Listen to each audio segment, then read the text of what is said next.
And welcome back to Agent Investor. I'm your host, Tom Caffarella.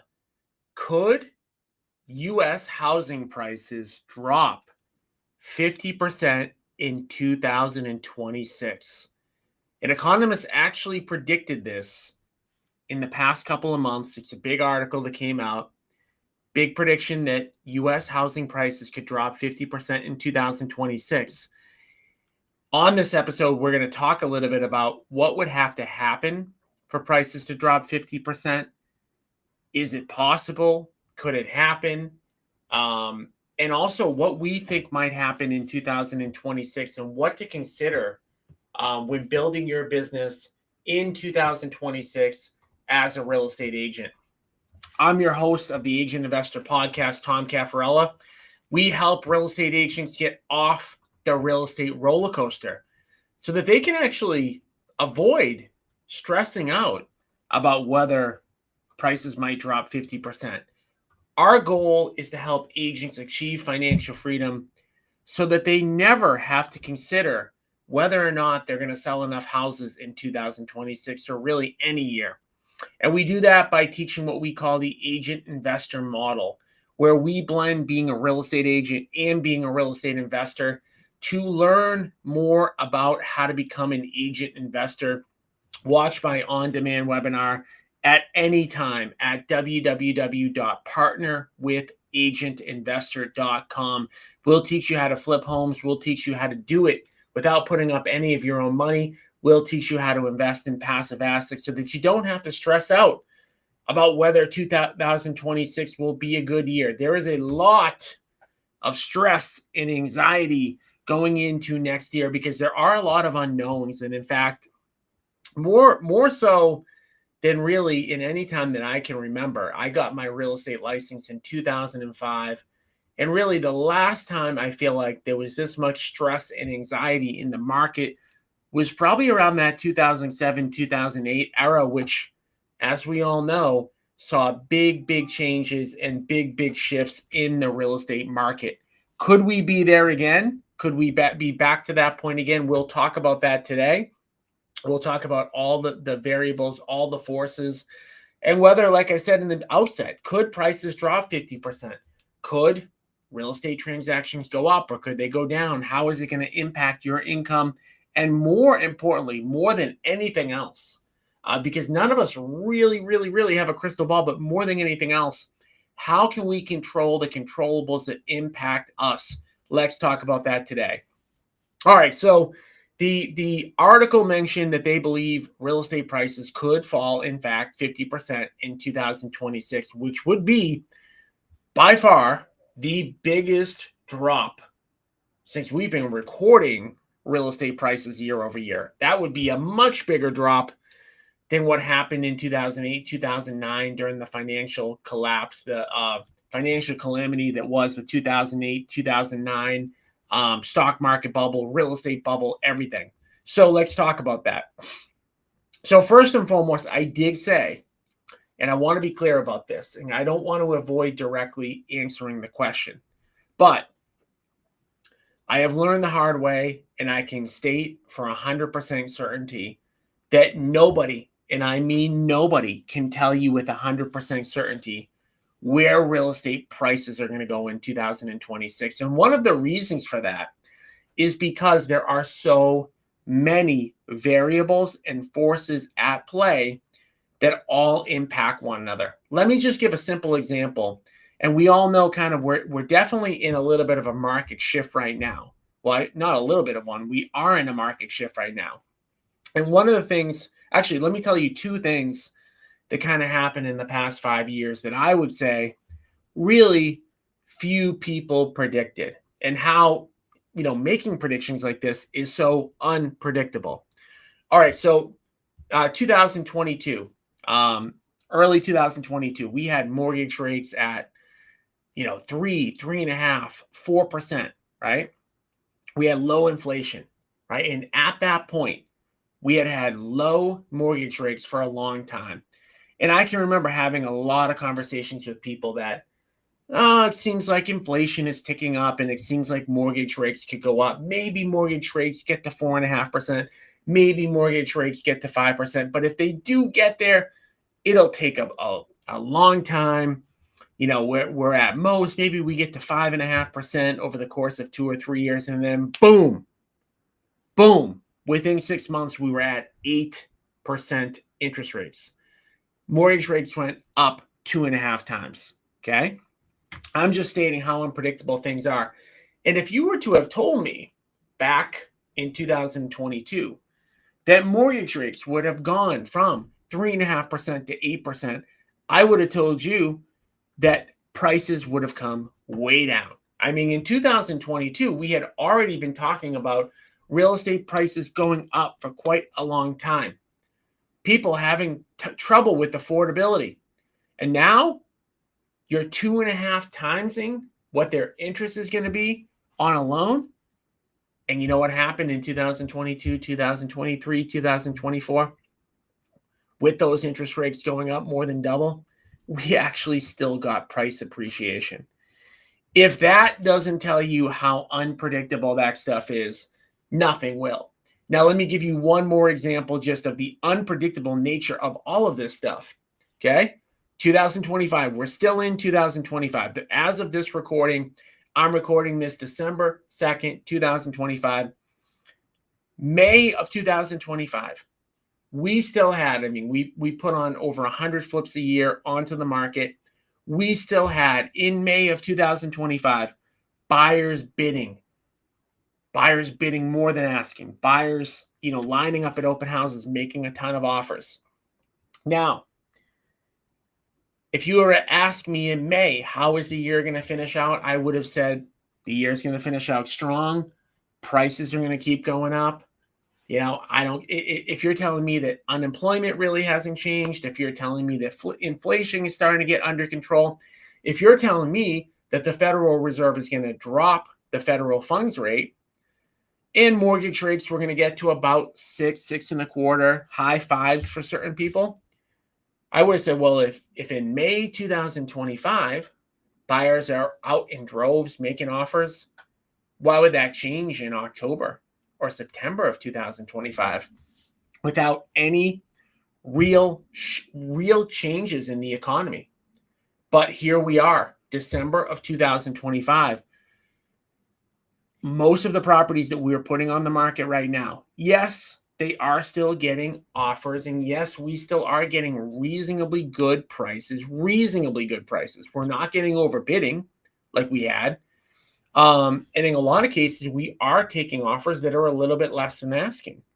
And properties are sitting for a little bit longer. But the most astonishing thing to me in my market, in the New England market, is that you are still getting effectively almost the same amount of buyers showing up to open houses, looking at properties.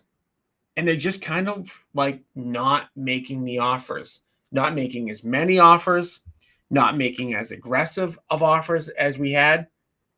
Yet there's really been, like, if you say what changed in those 3-4 months, the only thing that's changed is buyer sentiment, like what buyers think. Buyers believe right now that they should be patient. Well, why? Well, you can't really give me any logical reason, because you could say 6 months ago, they should have been thinking the same thing. Prices were higher then. In fact, the competition was more intense then. So shouldn't they actually be more aggressive when there's a little bit more inventory, when there's a little bit less other buyers being aggressive? Wouldn't that be the time to buy? So I say all of this to say that anybody that tells you, anybody that makes predictions, yes, if enough predictions are made, certain people are going to be right and certain people are going to be wrong. But let me tell you that anybody who boldly makes a prediction, it is just kind of taking a little bit of a shot in the dark, because there are so many variables. But I don't want to just kind of say, hey, that's it. Everything's unpredictable. When you look at economic forecasts, when you look and you say, what do we think is going to happen? Well, you can't just say anything can happen, right? Well, that doesn't help you. Not only does it not help you, it's not really very realistic. Like, from my perspective, and I feel I can say this pretty confidently, there is almost a 0% probability of prices dropping 50% in 2026. Reason being is that the economic forces and the things that would need to happen are so unrealistic, and so many things would need to happen that it is very highly improbable of it happening. Okay? Just like everything else, an economic forecast is no different than when we plan out our day to day, right? Like when we walk outside and we cross the street today, could something fatal happen? It could, right? So we can't say that it won't happen, right? We can't say that anything will for certain not happen. But what I can say is I feel very safe crossing the street today. I feel comfortable. I bet on it that it's not going to happen. I bet on it that I'm not going to, have a car, come by and take me out, but it could happen. That's the same thing as the 50% drop in prices. You can't say it can happen, but you can say it most likely won't happen. So when forecasting and thinking about planning your business, you cannot know everything, but you can say what are the most probable scenarios and what are the cause and effect relationships of those variables that like, hey, what would happen if mortgage rates went back to 3%? What would happen if unemployment went up to 7%? What would happen if, or what will happen when there is a new Federal Reserve chair, which is going to happen very soon? Okay, so you can say these are the variables, and let's talk through the variables of how they would impact things so that we can then say, because really, what does this all boil down to? I mean, most of us aren't making $1 million bets in the market. We're not putting $2 million on whether or not housing prices will go up or down. As agent investors, we just want to know, like, how is this going to impact me? And more importantly, what do I need to do in my day-to-day life, or maybe make changes or not to my day-to-day life to get and achieve my ultimate goals? Because that's what it's all about, right? Like, we get up every day, we work, we put in effort, we build our businesses, and we want to make sure that we are doing the right things so that 5 years into the future, our life can be better. 10 years into the future, even better than that. 15 years into the future, even better and easier for our family and the people that we care about and ourselves. That's what we care about. Like we really, like, most of us don't really care that much on exactly any of these variables, but it's like, how does it impact us and what do we need to do? So let's talk about that. All right, so let's first talk about where we're at in the real estate market in 2025. Okay, at the end of the year. Okay, we are still in a low inventory environment. Yeah, we could argue like inventory's ticked up a tiny bit, but we're still super low because we still have that lock-in effect, right? We still have the majority of homeowners with interest rates in the 3s and 4s. Now, as time goes on, and as more people buy homes, and as more people are in a higher interest rate environment, the percentage of people with low rates keeps going down and down and down. But most people right now either have no mortgage or they have a mortgage with a very low interest rate. That creates what we all know as the lock-in effect, which, there are many sellers that we talk to. I mean, we go into over 100 sellers' living rooms on a weekly basis, make them cash offers. We talk to them, and many of them want to sell, but they have a tough time selling because they've got a $2,000 mortgage payment, a $2,500 mortgage payment, what we would consider a lower mortgage payment. And if they sell and they buy something else, now they've got a $3,000, $4,000, $5,000 mortgage payment. Okay. And with inflation having crept up, right? Even though inflation is kind of like lower than it's been, prices have gone up a lot since 2020. I don't have any statistics for you on any individual item. Obviously, you can look it up on your own, but we all know when we go to the grocery store, it feels a lot worse than it felt 5 years ago. So we all know this. Everything costs more than it did 5 years ago. So it's not even just that you sell your house and you get a higher mortgage rate, but everything else also costs more. So there's so many sellers that are still wanting to sell. They have the lock-in effect. On the other side, we have had low inventory for a long time, and buyers have been facing not only high prices, but relatively higher mortgage rates lately. Many buyers right now, many people, especially younger people, and I'm going to say younger, like 25 to 35, what we would call, first-time home buyers, I guess, if you want to call it that. I mean, the typical age or the common age for a first-time home buyer, a lot of those people can't buy. They can't afford to buy. They went to college. They have student loan debt. A lot of them are in the beginning phases of their career. And now you get super high prices, super high mortgage rates. I mean, it's very common in our market, like the greater Boston market. Somebody has a $5,000, $6,000, $7,000 a month mortgage payment, for a reasonable property. Yeah, you can buy something smaller. You can buy something in a different town. You can buy something further from the city. But a lot of buyers are priced out. And in fact, there's been a lot of articles that have come out recently about the average age of the first-time home buyer.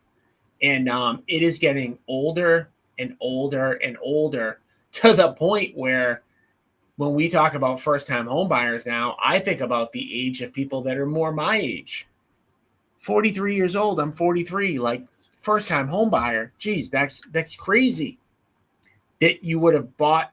I mean, not that you can buy a home at any age. I mean, if you want to buy a home, your first home at 55, that's great. But many people don't. Many people want to buy their house a lot younger, but they can't.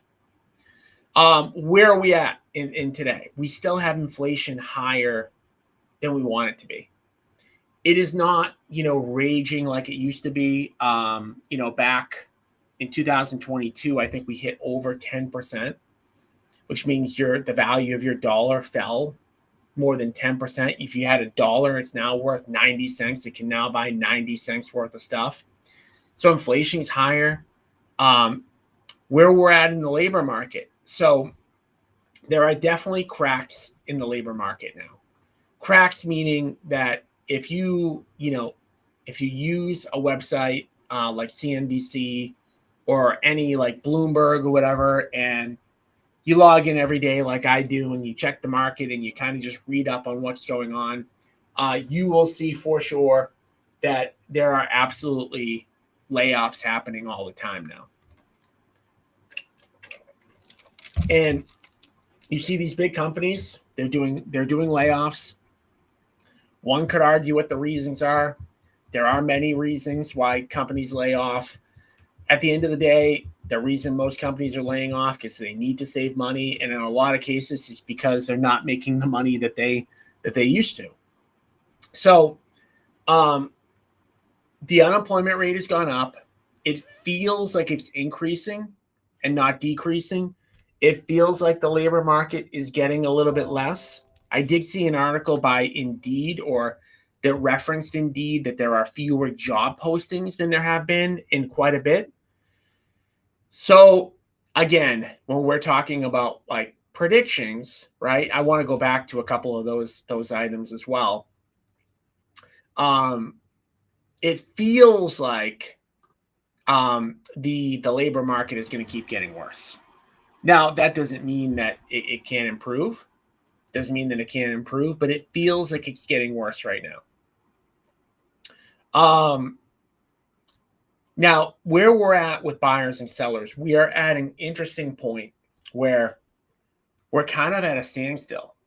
And what I mean by that, and this is one of the things where I really, beg of agents, like, you've got to be an agent investor. You have to diversify, and you have to combine being an agent and an investor, because right now, buyers and sellers are in a standstill. So I've had many flips, and I've had listings, and I've had agents of mine that have had listings where buyers and sellers are in a standoff in a lot of cases, where sellers still want the prices from 6 months ago.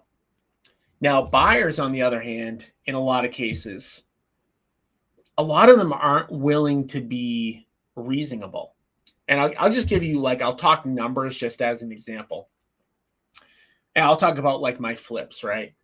So let's say that I had a single family property that I was going to put on the market for $399,900 in May.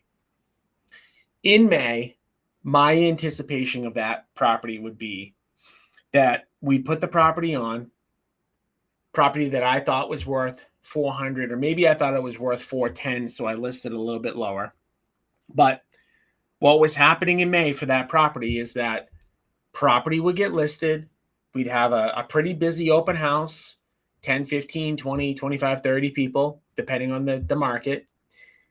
You'd say offers are due on Monday or Tuesday or whatever. And ultimately you'd get 2 or 3 or 4 offers, and you'd end up selling that property for $425. And that kind of thing, where you put a property on the market at the right price, it gets bid up a little bit, and it sells almost instantly. That's the environment that we've been in for a while. And when I say buyers and sellers are at a standstill, a lot of times what's happening now is that same property gets listed. And again, maybe I list that 410 property for $399, and you still get 10 or 15 or 20 or 30 people at that open house. And then Monday and Tuesday rolls around, offers are due, and you don't get any offers. Or you get an offer for $325 on a $400,000 house. And so what we're seeing a lot of is buyers in general kind of go in with the mindset like, hey, I'm not buying a property unless I steal it. However, you're also seeing sellers on the other end being like, hey, I'm not going to sell my property at a discount. I'll just take it off the market. So there was a CNBC article where they referenced, and again, I should have more facts and figures here, but I know the gist of what I saw, which is that there have never been more delisted properties than the past few months, of sellers who said, you know what? If the buyers aren't there, that's fine. That's cool. I'll just take it off the market. So we really have, as of right this second, we've got a frozen real estate market where sellers are not bending for the most part. Buyers are not bending for the most part. Some buyers are being reasonable. Some sellers are being reasonable. But in general, I would personally kind of look at both parties and say they're both kind of being unreasonable. Now, how does that impact agents, and why do you need to become an agent investor? Well, taking a listing now is no guarantee anymore that you're going to make money. I mean, from 2015 to the beginning of 2025, you get a listing, you price it right, you can practically guarantee that's going to be money in the bank. That is changing now, right? That is changing now. Your seller could be reasonable. They could put a $400,000 property on the market for $390, and maybe they're willing to take $380, and then the buyer comes in at $310. So you just have this big gap, and then all of a sudden your seller is telling you, hey, maybe we're not going to sell anymore, or we'll list it in the spring, right? How many sellers are telling their agents right now, hey, we'll list in the spring? Well, that leads us into, well, what happens in the spring? What happens in February, March, April, May, June? What happens? It's going to be interesting. It's going to be really interesting. We're still talking about what's going on right now. So who's going to crack first, right? So here are the forces to kind of consider. And like I said in the beginning, this is what kind of makes everything challenging. But if you're hearing what I'm saying right now, and you feel like, geez, like I have had a listing and it didn't sell, and I thought it would be guaranteed income, and maybe I'm working with a buyer right now, and my buyer is just being completely unreasonable, You might have a buyer right now. I've seen this even on a couple of our flips where we take 10 off of asking, then they go and they have an inspection. Now they want 100 off of asking. So you're seeing a lot of unreasonableness on both sides. So if you're an agent and you're thinking, okay, like what can I do? Truthfully, the number one thing that I believe you can do is to become an agent investor, right? And learn about that by going to my on-demand webinar at www.partnerwithagentinvestor.com. We teach agents how to earn passive income. We teach agents how to partner with us on flips, all without really doing anything extra. That's kind of the key about being an agent investor. You're not adding extra tasks to your plate. We're teaching and training agents on how to do all of this stuff, really how to diversify your income. I guess that's the best way I can describe it. How do you diversify your income so that you're still doing really well? You're still selling a number of your houses, but you're also earning additional income through flips and passive income without adding any additional time. And again, you can learn how to do that by going to www.partnerwithagentinvestor.com. So, we've talked about where we're at. We're talking about how things are unpredictable. Now, I don't want to paint the picture that like everything's doom and gloom.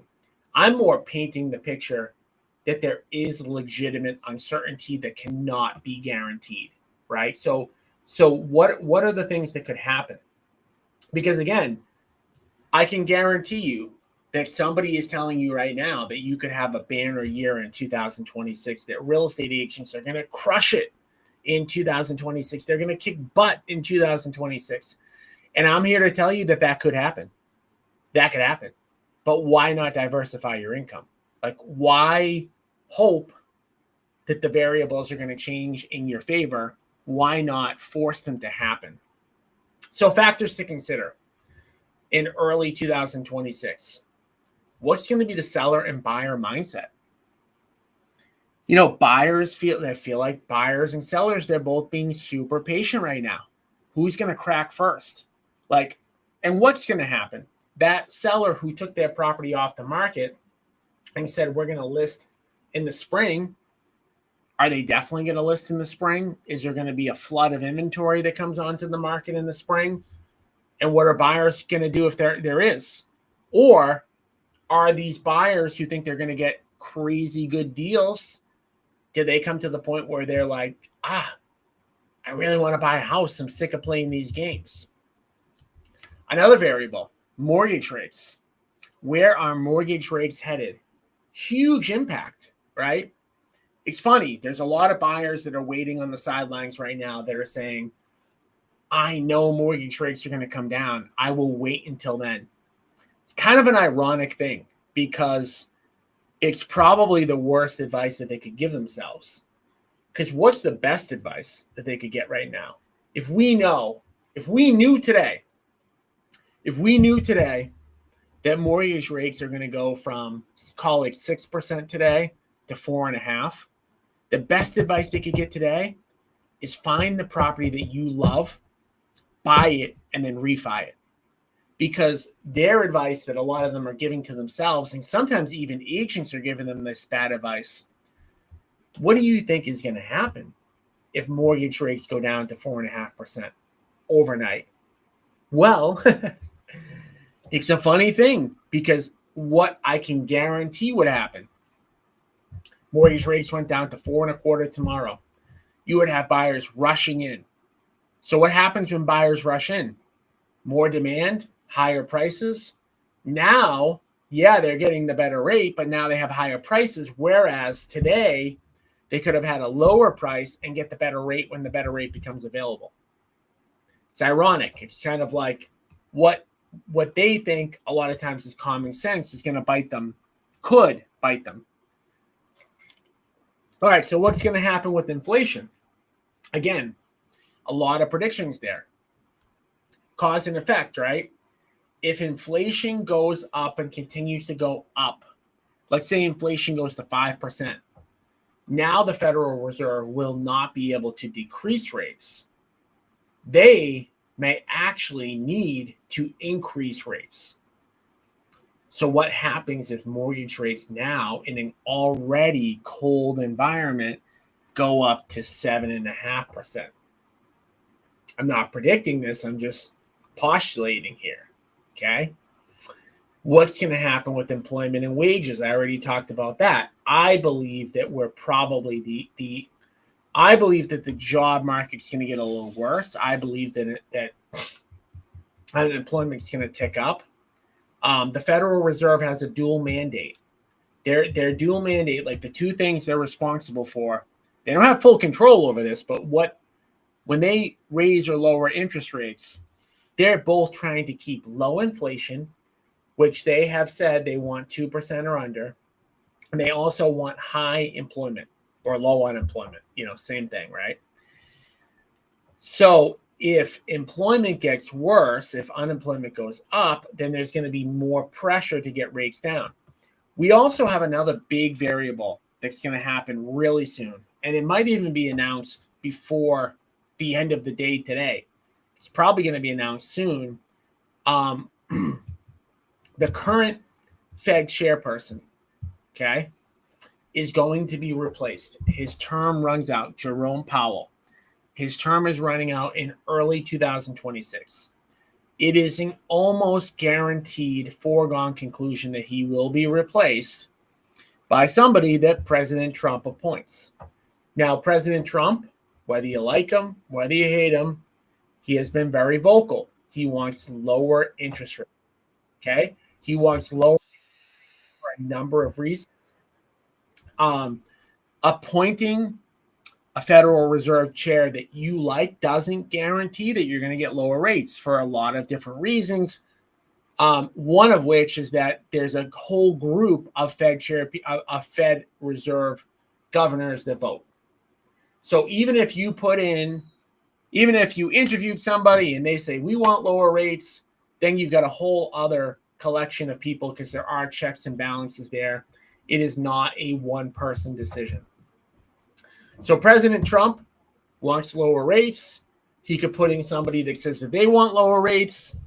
And then if everybody else on the board says they don't want lower rates, then it won't happen. Okay? So other variables to consider. Other variables. So there is pent-up demand on both the buyer and seller side. There's two types of pent-up demand that I want to talk about. The first is pent-up buyer demand. I referenced it, recently. I referenced it in this conversation. There are absolutely a ton of buyers on the sideline who want to own a home but are having trouble affording it, and there is demand there. The demand is not necessarily at these prices and these rates, but the demand will be there if monthly payments get lower. And actually, President Trump floated out a 40-year mortgage as a possibility to get mortgages more affordable. I know that that's a hot button topic. I'm not going to go too much into the 40-year mortgage right now, other than to say that it doesn't really have a major impact on monthly affordability. It's a small difference. It makes it a little bit cheaper. So that's not really gonna move the needle all that much, regardless. And there's also pent-up demand for people selling, right? So you've got a lot of pent-up demand for people that want to sell. They have a 3% rate. They're not going to give up their 3% rate to get a 6% rate because they can't afford it. So there's a lot of pent-up demand both ways. So there are a lot of possibilities that could happen. And I open this with could there be a 50% drop in prices like the economist mentioned? And the reason that there's almost a 0% probability of that is because of what it would take. And what it would take would be an extreme imbalance of people that not want to sell, but need to sell, and buyers and not being as much buyers. Now, the last time that we had, in general, real estate prices typically don't fall. There haven't been that many years since we've been tracking this, that real estate prices fall, but they have fallen. And the years that they've fallen the most, 2008, 2009, 2010, that kind of era. So why do they fall?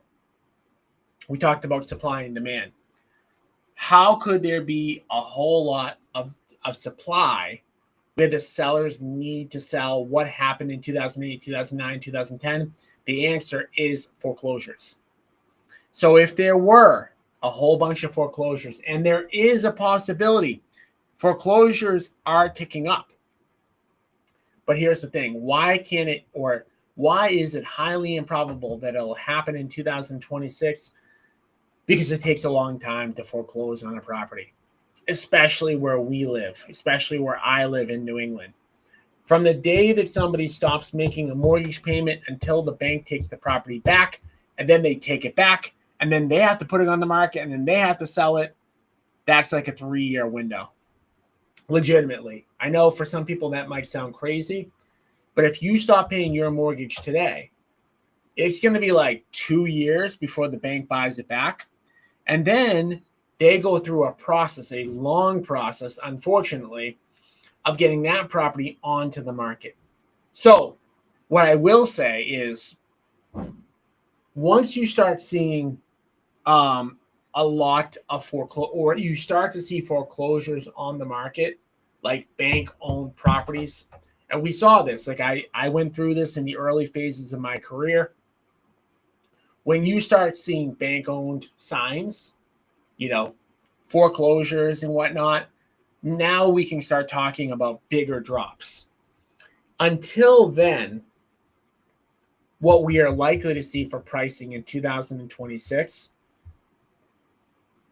and I know this isn't an exciting prediction, but what we're likely to see is plus or minus 5%.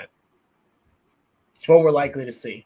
Like, if all the variables, if mortgage rates go down and employment stays pretty good and whatnot, like, you can expect prices might even, they might even go up in 26. However, you start to see the reverse.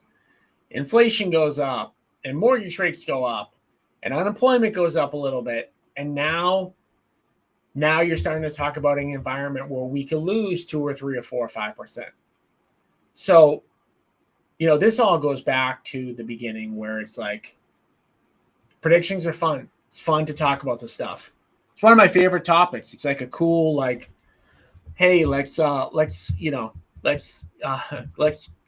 a glass of bourbon and sit down and talk about all the possibilities. And it is a fun, exciting, intellectual conversation that's cool to talk about. But I've made the point before, I'll make it again, and I can't stress this enough. It's not about like necessarily what's going to happen. It's what action you should take based on what you think is going to happen. Because at the end of the day, like I said, these are all fun topics and we're all speculators in this, and we all kind of like to know the future. Everyone would like to know the future, right? But what can we do? Like, what action can we take? And again, to me, when there's uncertainty, and there's always going to be uncertainty in the market, there's always going to be uncertainty in the real estate market, there's always going to be uncertainty as being a self-employed individual. You get a lot of uncertainty there. And if you're self-employed, like all of these listeners, like all of you guys, you're agents, you're self-employed, you have a higher risk tolerance than most people.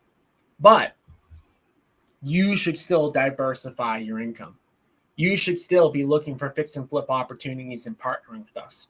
You should still be buying long-term passive assets. You don't need to have any money in order to do that. We teach you how to do that. We also teach you how to make the big chunks of income by partnering with us so that you can use those for down payments, right? You do a partner deal with us. You find the fix and flip. The average profit is $80,000. We split that 50-50. You get $40,000. You do a couple of those. Now you've got a down payment for your asset. Now you turned the conversation of, well, I don't have the money to invest.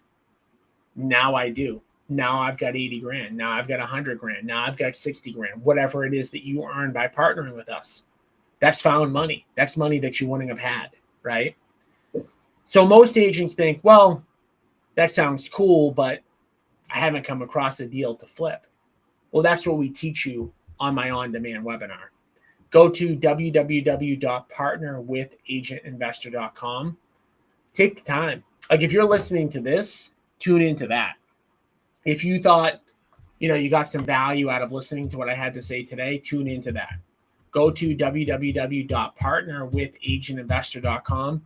Let 2026 be a year of action for you, right? Diversify your income. Be a little bit safer. Be a little bit smarter in what you do. Guys, I want to thank you for tuning in today. I love talking about predictions, but I'd love to help you guys diversify your income and actually have a safer source of income. Thank you for tuning in.